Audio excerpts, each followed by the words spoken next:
ఉమ్మడి NUDA chairman గా బాధ్యతలు చేపట్టిన కోటంరెడ్డి శ్రీనివాసులు రెడ్డి పార్టీ కార్యకర్తల క్షేమమే నా ధ్యేయమంటూ ఎమోషన్ స్పీచ్. కార్యకర్తలు నాకు పెట్టిన భిక్ష ఈ నూడా చైర్మన్ పదవి. ముఖ్యమంత్రి చంద్రబాబు నాయుడు, లోకేష్, నందమూరి బాలకృష్ణకు అభినందనలు. నగర అభివృద్ధికి సంబంధించిన ప్రతి కార్యక్రమంలో పాల్గొంటాను. మొట్టమొదటగా ఐ లవ్ నెల్లూరు అనే స్లోగన్ తెచ్చింది నేనే. ఎన్టీఆర్ కాంస్య విగ్రహాన్ని త్వరలో ఏర్పాటు చేశాం. జనసేన, బీజేపీ నేతలతో కలిసి ముందుకెళ్తాం. పిలిస్తే పలికే దైవం నందమూరి బాలకృష్ణ. నెల్లూరుకు ఎంతో సేవ చేసిన ప్రముఖులు విగ్రహాలు పెట్టాలి. నేదురుమల్లి జనార్దన్ రెడ్డి, ఆనం వివేకానంద రెడ్డి, ముక్కాల రాజేశ్వరి. అధికారం శాశ్వతం కాదు, మనం చేసిన మంచి పనులే శాశ్వతం. నేను తీసుకున్న ఈ పదవి నా కార్యకర్తలకు అంకితం. దొంగ లేఅవుట్ల భరతం పడతాం. నా కొడుకు డాక్టర్. నెల్లూరు ప్రజలకు ఉచితంగా వైద్యం అందిస్తా. జనం మనసు మెచ్చేలా, నాయకులు నచ్చేలా నా పరిపాలన సాగుతుంది. మంచితనం వాళ్ళలో నాలో ఉంది. అందుకే చివరగా మీ మనసుకి నచ్చేలా, నాయకులు మెచ్చేలా నా పరిపాలన ఉంటుందని చెప్పి కూడా తెలియజేస్తూ ఈ పదవి నా కార్యకర్తలందరికీ అంకితం చేస్తున్నానని చెప్పి చేస్తున్నాను. నీతి నిజాయితీగా పరిపాలిస్తా.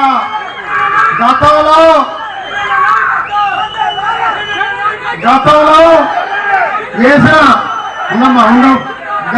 వేసిన దొంగ లేఅవుట్లు 182 ఉన్నాయని చెప్పారు నారాయణ గారు. వారు ఏ ఆఫీస్తే దొంగ లేఅవుట్లు పడతాం అని చెప్పి తెలియజేస్తున్నాం.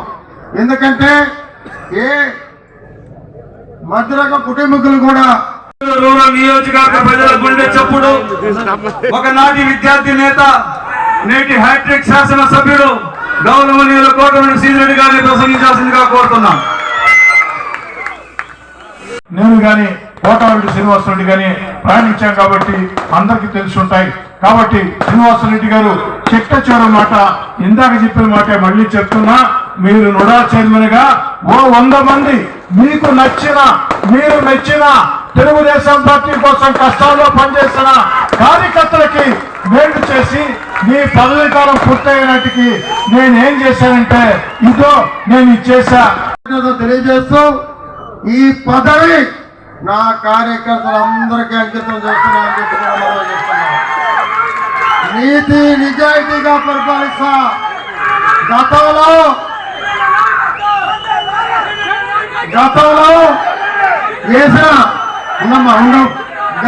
వేసిన దొంగ లేఅవుట్లు 182 ఉన్నాయని చెప్పారు నారాయణ గారు. వారు ఏ ఆఫీస్తే దొంగ లేఅవుట్లు పడతాం అని చెప్పి తెలియజేస్తున్నాం.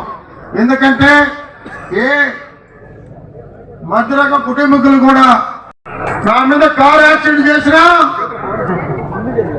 నేను దండం పెట్టుకునేది బాబా పటానికి, నాకు కనిపించే దేవుడు నందమూరి బాలకృష్ణ గారని చెప్పి మనం చేస్తా ఉన్నా.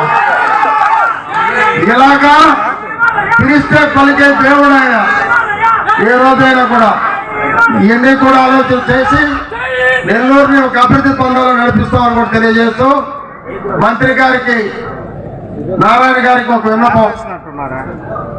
ఇది సమయం కాదో నాకు తెలియదు, కానీ ఏ పార్టీ అయినా నెల్లూరు టౌన్ లో కొన్ని విగ్రహాలు మనం పెట్టాలి. గవర్నమెంట్ కోర్టులు అనుమతి ఓకే, ఎంతోమంది పెడుతున్నారు. మన నెల్లూరుని ఉద్ధరించిన నాయకులు ఉన్నారు. దాంట్లో పార్టీ ఏదైనా ఒక ముఖ్యమంత్రి నెల్లూరు నుంచి పనిచేశాడు, నేదురుమల్లి జనార్దన్ రెడ్డి గారు.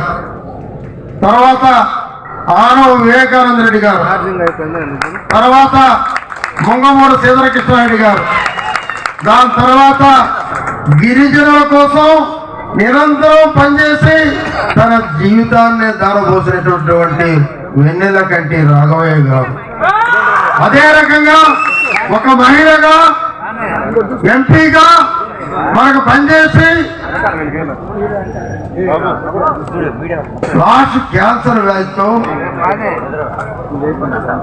మరణించినటువంటి సోదరి ఒక్కాల రాజేశ్వరమ్మ గారు ఈ 5 విగ్రహాలు మీరు మిమ్మల్ని పెట్టమని, దాంట్లో మేము ఏం చేయాలో కూడా మేము కోఆపరేట్ చేస్తాం. మా నాయకుడిగా 2 మంత్రులు దాన్ని నాకు కోఆపరేట్ చేయాల్సిందిగా, మీరే ఓట్లు చేయాల్సిందిగా మీ ఇద్దరిని ఇక్కడికి నేను వేడుకుంటున్నాను. ఎందుకంటే కొంతమంది నాయకులు నాకు పడకపోవచ్చు, అది కాదు. ఇక్కడ వాళ్ళ మంచితనం, వాళ్ళ పని చేసిన విధానం మనం ఎప్పుడూ గుర్తు పెట్టుకోవాలి. అదొక్కటే నాకు వచ్చేది, అదొక్కటే నేను నేర్చుకుంది, అదొక్కటే నాకు నేర్పించింది. మా గురువు ఉన్నాడు రామ్మోహన్ రెడ్డి అనే లెక్చరర్ సర్వోదయ కాలేజీలో. ఆయన ఒకటే చెప్పేవాడు, గతాన్ని మర్చిపోతే భవిష్యత్తే ఉండదు అని. గతాన్ని మనం ఎప్పుడు మర్చిపోకూడదు. ఏదో ఈరోజు ఏదో పదవి వస్తుంది, పోతాయి. పదవులు శాస్త్రం కాదు, ప్రభుత్వం శాస్త్రం కాదు. మన పనితనం, మన మంచితనం ఈ 2 శాస్త్రంగా ఉంటాయని చెప్పి నేను మనం చేస్తున్నా. అదే నేను దేవుణ్ణి కోరుకుంటున్నా, మంచిగానే ఆ పైకి పోతే చాలని చెప్పి నేను కోరుకుంటున్నా. ఇందాకనే చెప్పాడు, నేను ఎప్పుడూ చెప్తుంటా, నా కార్యకర్తలు నాకు ముఖ్యమని. నా కార్యకర్తల తర్వాతే నాకెవరైనా అని చెప్పి నేను చెప్తుంటా. వారు చేసిన కృషి అవన్నీ నాకు తెలుసు. ఇంకొకటి ఇప్పుడే ఆంజనేయ రెడ్డి గారు చెప్పారు, నా శ్రీమతి అని. వాస్తవం. ఎందుకంటే నా కోసం అన్ని వదులుకొని నాతో నడిచింది, నా అడుగులో అడుగేసింది. వాస్తవంగా ఎత్తుకుంటే ఆనాటి పరిస్థితుల్లో ఎన్నో కష్టాలు అనుభవించింది. నాకు ఇబ్బందులు వచ్చినప్పుడు ఒక ధైర్యాన్ని నింపేది. రాత్రిపూట నన్ను కూర్చోబెట్టి రాజకీయం ఇలా కాదు అని ఒక ధైర్యాన్ని నింపినటువంటి నా భార్యని ఇక్కడ అభినందిస్తున్నాను. ఇది వాస్తవం. తెలియజేస్తున్నాను. వేదిక మీద అనేక మంది పెద్దలు ఉన్నారు, వాళ్ళందరూ కూడా నమస్కారాలు తెలియజేసుకుంటూ, శ్రీనివాసులు రెడ్డి గత 40-45 సంవత్సరాలుగా మాకు చాలా దగ్గరగా పరిచయం ఉన్న వ్యక్తి, పోరాట యోధుడు. ఎక్కడా కూడా ఆయన నమ్మిన సిద్ధాంతం విషయంలో రాజీ పడని వ్యక్తి. ఎదుటి వ్యక్తి ఎంత గొప్పవాడైనా ఆంధ్రప్రదేశ్ మహానగర పట్టణాభివృద్ధి మరియు నగర పట్టణాభివృద్ధి చట్టము మరియు నగర పట్టణాభివృద్ధి చట్టము 2016 ద్వారా నిర్మితమైన నెల్లూరు పట్టణాభివృద్ధి సంస్థకు అధ్యక్షుడిగా ఆంధ్రప్రదేశ్ ప్రభుత్వ ఉత్తర్వుల మేరకు నియమించబడిన నేను నా పదవి నందు ప్రభుత్వ నియమ నిబంధనలకు లోబడి నాకు అప్పగించిన పదవిని కర్తవ్యంతో శ్రద్ధతో మరియు అంతఃకరణ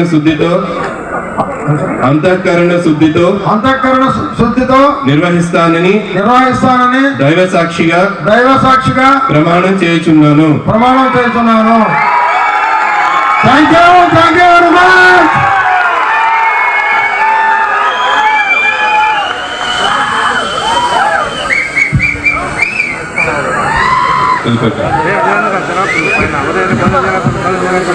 ఈ వీడియో కనుక మీకు నచ్చినట్లయితే లైక్ చేసి షేర్ చేయండి. మరిన్ని లేటెస్ట్ అప్డేట్స్ కోసం మా ఛానల్ ని సబ్స్క్రైబ్ చేయండి.